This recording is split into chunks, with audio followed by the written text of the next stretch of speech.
All right, so today we're going to look at multiplying polynomials. Okay, and this will be a really important piece that we're going to go over that we have to be really good at in order to be able to do factoring polynomials, which we will see soon. So, Julian, get your head up and tell me what I should do for example 1. I've got 5 times 2x minus 1. Good.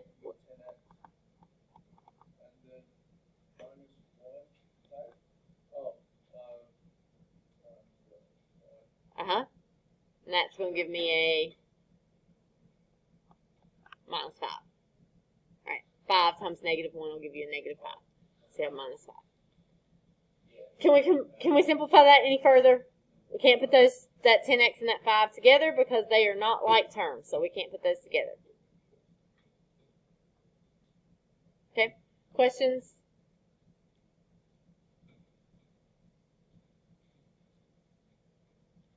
All right, here's our next one. Copy this one down for me.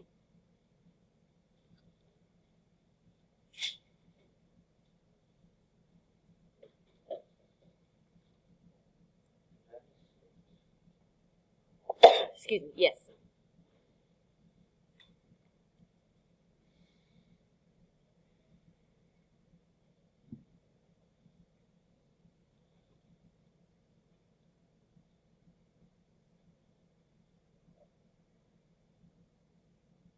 Okay, so for these, we're doing the same thing. We're going to distribute. So when we distribute, we're multiplying 6x times x squared. So if I multiply 6x times x squared, all right, I can multiply these together. I could not add them together because they're not like terms. But you don't have to have like terms to multiply. It's kind of like fractions. You have to have common denominators to add, but you don't have to have common denominators to multiply. Similar here. You have to have like terms to add, but not to multiply. So if I'm doing 6x times x squared, I'm going to get 6x to what power? Nope. Third, because you've got 1 here and 2 more here, so that gives you 3 altogether. All right, so you add those exponents there. So you get 6x to the 3rd power.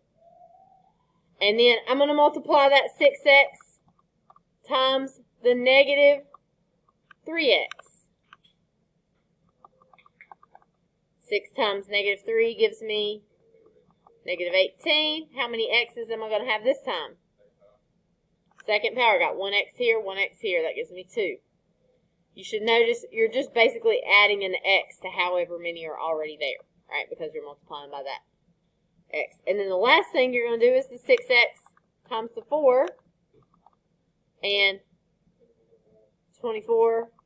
So we get plus 24x.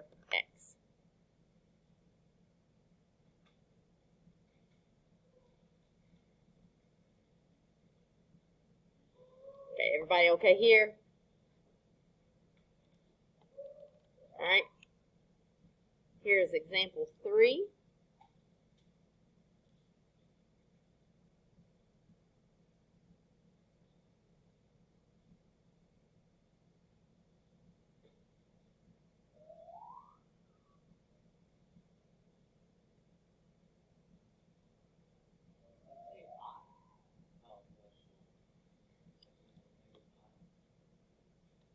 This is the one.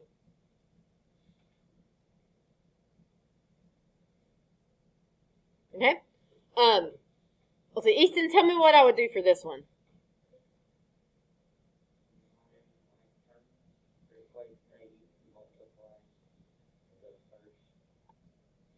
We have to distribute first before we can combine our like terms. So what do I get when I distribute, Easton? Very good. And then I also have to distribute this 3 over here.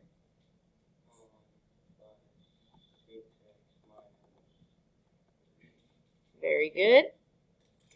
All right, now I need to combine my like terms. What am I going to get whenever I do that, Easton?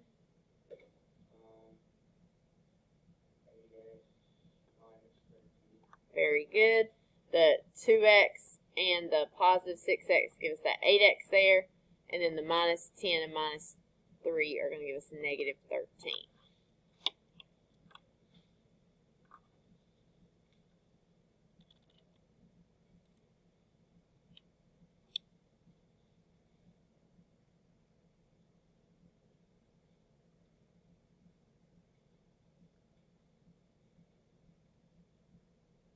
And sorry,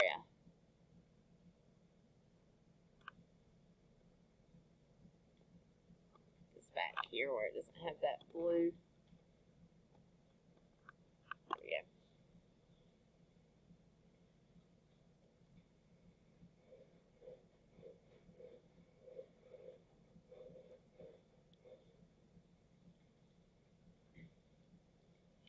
All right, so passion for this one.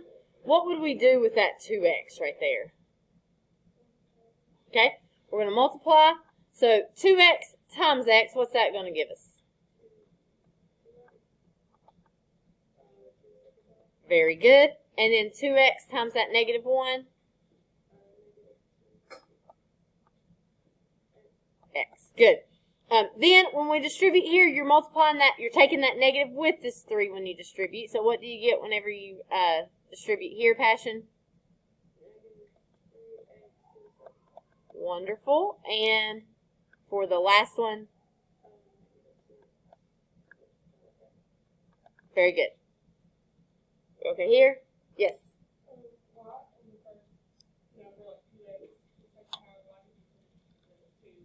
Because you have 1x right here, and you're multiplying it by another one over here, which is going to be x squared, because you're doing 2x times x there. So you have to add those x's together to get 2 of them, so you'll put a square. Okay? All right, so, Passion, what can we combine here? Okay, that 3x to the second power is negative, right? Okay, what are we going to get when we put those together, Passion?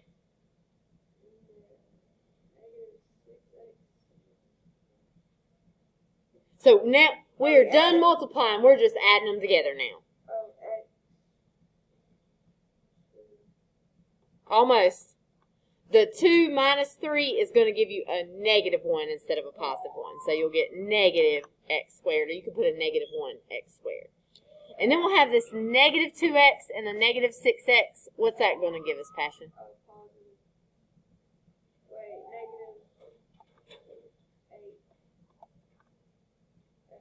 Good. Do not change your exponents when you're just combining those like terms. Passion didn't here. She did a good job with that. You just combine those like terms and leave them like they are.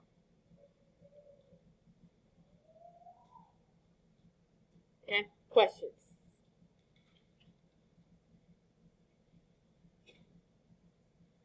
Okay, this is a little bit more than we did yesterday, but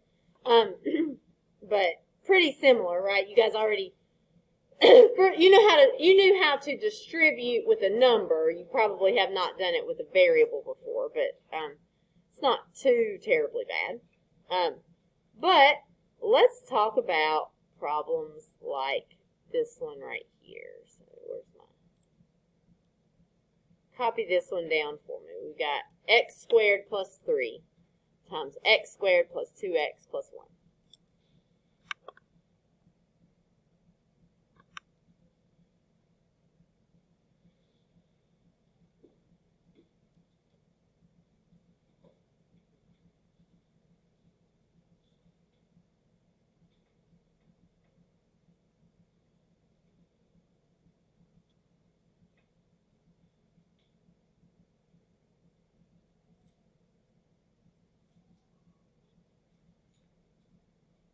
Okay, so when I do a problem like this, I've got 2 sets of parentheses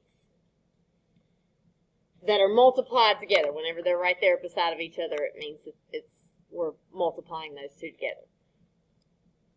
So I want to distribute, but that's not going to be very easy to do because I don't have just a single number to distribute like I did on the last problem.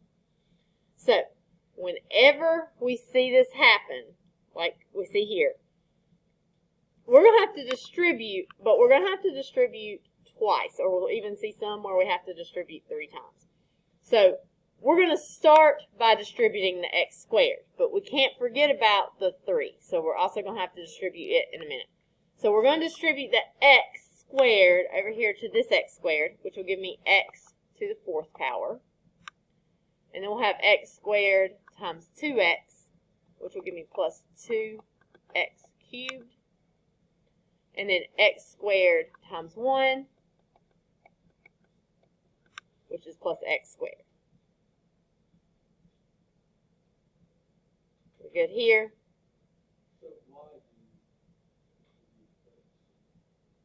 So, we need to combine these by multiplying, but we can't just like multiply the ones that look the same or do something like that. So whenever we have something in parentheses that's being multiplied, we need to distribute, but we can't do it quite as simply here. So we also are going to have to distribute this plus 3 right here. So we're going to have to distribute the plus 3 to the x squared. That'll give us plus 3x squared. We'll have to multiply that 3 by the 2x. That's going to give us plus 6x. And then 3 by 1, which is going to give us 3.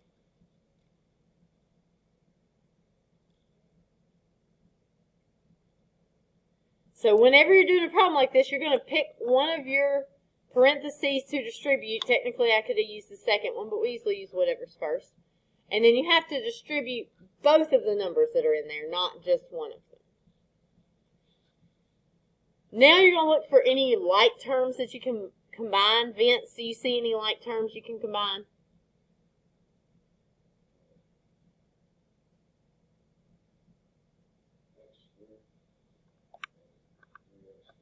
Very good.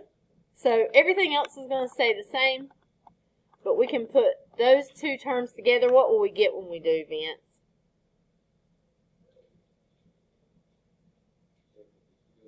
Yeah. No, what number's in front of that x squared? So if you add the 1x squared and the 3x squared, you'll get 4x squared.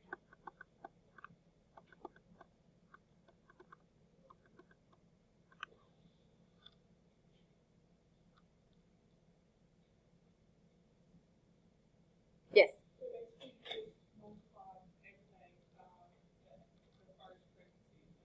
Yes. Yeah. So you're just distributing there. It's just you have to do it twice, which is going to usually cause you to be able to combine some things afterwards. Some students have a hard time keeping this straight. So I'm going to show you something that you can use if you like, but if you don't have to use it. I do not do the box whenever I multiply. I just go straight and distribute. I do not do the box because it takes extra time to draw the box, and I don't want to spend the extra time drawing the box. But I'm going to show you how you can use the box to help you if you have trouble with this. So let me actually slide this over just a little bit so I can have a little bit more room. Okay, so I have 2 terms in my first parentheses, and I've got 3 terms in the second parentheses. So I'm going to draw myself a box with 2 rows and 3 columns. And I'm going to put over here for my x squared plus 3, I'm going to put x squared right here and the positive 3 right here. And then across the top, I'm going to put the x squared, the 2x, and the 1. Everything's positive, so all of these numbers are positive. If you had a minus sign, you would use like a -1 there if it was a negative 1. Okay. So this is like multiplication charts whenever you were in 3rd, 4th, 5th grade, where you had the big like number chart and you had 1, 2, 3, 4, 5, 6, 7, 8, 9 through 12 over here, and you had through 12 at the top. And if you wanted to know what 4 times 6 was, you did 4 times 6, and you did like this. And you found that it was 24 there in the middle. So whenever we have an x squared here and x squared here, we're having to multiply those together. X squared times x squared gives us x to the 4th. Then the next block here would be x squared times 2x, which is 2x cubed. And then x squared times 1, which is x squared. Notice those are the same numbers that you get whenever you just distribute. So this box is just helping you organize your distributing a little bit. And then you would do 3 times x squared. You would do 6 times x. And then 3 times 1 would give you 3 here. Notice here that these numbers are the numbers that you got here. Then you just look for anything you can combine. It's the 3x squared and the x squared. And then you'll write everything down and you'll get the same answer here. So if you like the box, you can use the box on any of these. I'm going to show you the box on all 3 of these that we're going to do here so that you know how to use it. I do not usually use the box except for on the last type of problem that I'm going to show you. All right, here's our next one.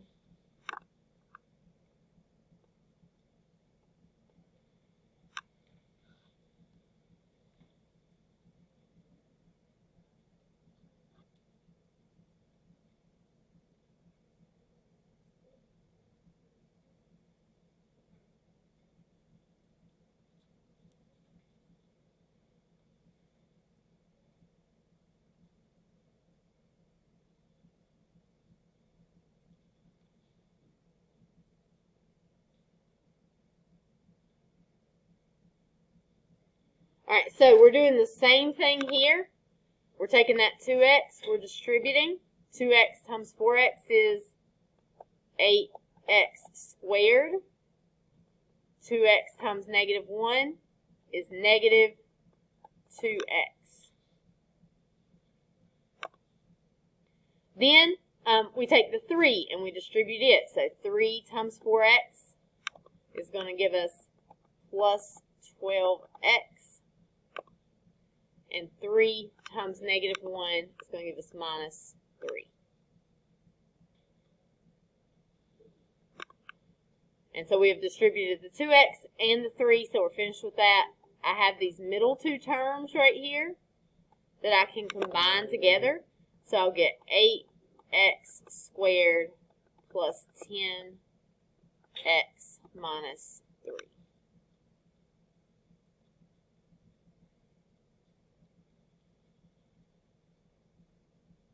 I'm going to tell you a couple other ways you could do this.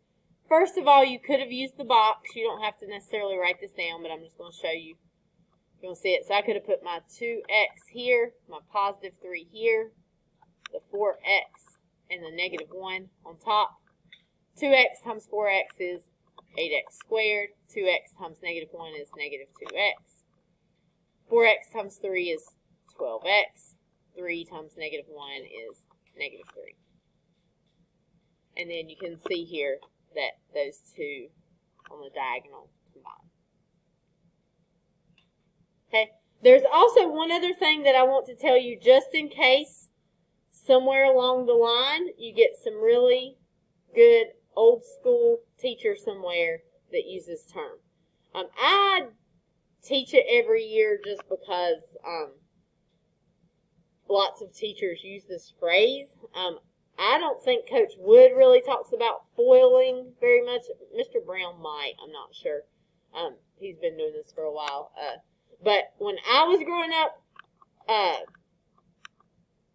whenever we multiplied a binomial times a binomial, which is what we're going to do a lot, our teachers all taught us the FOIL method. And so FOIL stands for first,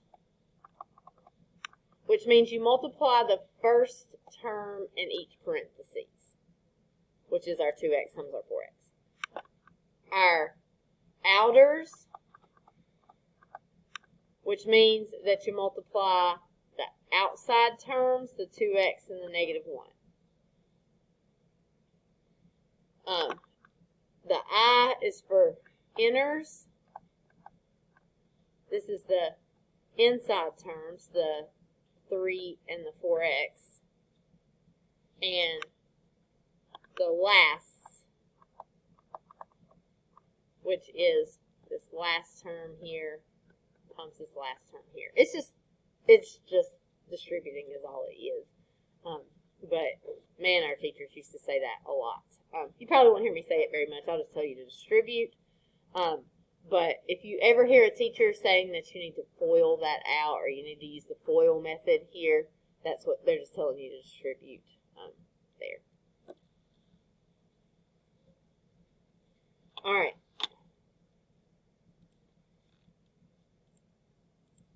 So, here is our last one. And it's in bad shape where I've erased. This is when I use the box method, yes. So the problem with example 7 is you got 3 terms by 3 terms. So you're going to have to distribute the x squared, the 3x, and the negative 5, which is fine. You can do that. And I can do it without making the box. But that means you're going to have 9 different terms whenever you get all of this done. And it's really easy to miss one if you're just distributing. So I do use the box on this one because it's so big. I usually mess one up if I don't organize it a little bit better. So I usually use the box for these. That's what I'm going to do for this one. And this box needs to be a 3 by 3 box. And so you're just going to take one of them and put it down the side, x squared, 3x, and a negative 5. And then across the top, you're going to do 2x squared, negative 2x, and positive 7.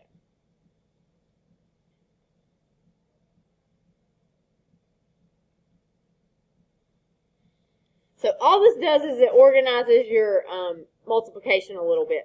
Because when you do x squared times 2x squared, you'll get 2x to the 4th. That is like distributing that x squared. Then you would do x squared times the negative 2x. That's going to give you negative 2x to the 3rd. That would be just like multiplying here. And then you would have x squared times 7, which would give you 7x squared. That would be like distributing to that last term. So whenever you use the box, it's just helping you distribute in a little bit more organized manner. Next, you would do your 3x. So you would do 3x times 2x squared here. That's going to give you 6x to the 3rd. You would do 3x times negative 2x. 3x times negative 2x is going to give you negative 6x squared. And then 3x times 7 is just going to give you 21x.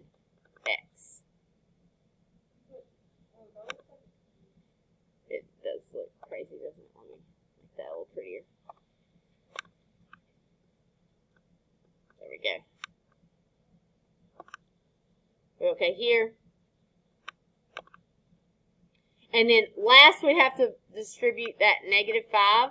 So negative 5 times 2x squared gives me negative 10x squared. Then we would distribute here. Negative 5 times negative 2x is going to give us positive 10x. And then last, we would do negative 5 times 7, which would give us negative 35. Here's the other cool thing about the box. Not always, but most of the time, if you look at your diagonals, right here, and right here, and right here, those are your terms you're going to be able to combine. So it kind of, instead of having to hunt through your long list of 9 terms, you can see them really easily which ones you're supposed to combine. So I'd have 2x to the 4th.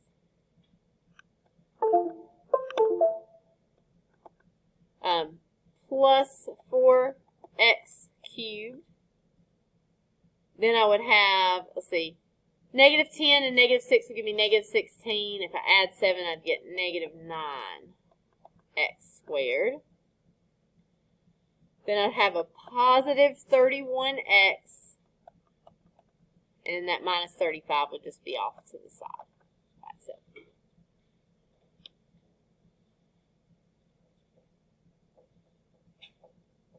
Now, you might like the box on all of these because they do help you organize your work if you have trouble distributing. But definitely whenever you get to the 3x3s, I would encourage you to make the box because it gets really messy sometimes. Okay, questions?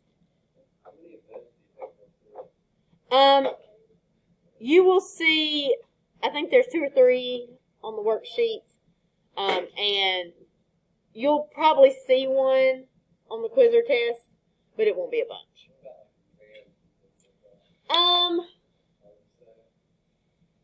Yeah, you might see it, but there's usually not a lot of that on there. It's the exact same process. It's just there's so much of it. It's really easy. If you miss one, all you have to do is miss one term, and then you get your answer wrong. If you say that 3 times negative 2 is negative 5 instead of negative 6, then there it goes. So these can be frustrating because it's hard to get that many right in a row without messing something up. But you will see a few of them, not too many. All right, so we've got 2 things that we're going to do. I have a worksheet for you that you're going to do first. And then we are going to put a few of these up on the board so everybody can see those. And then if you finish with the worksheet, you have a Delta Math that it's just got 8 problems on it tonight, and that's going to be your homework. Okay? So we've got to do the worksheet first. This will be your classwork for today. And then Delta Math after we finish that. And we are going to put, after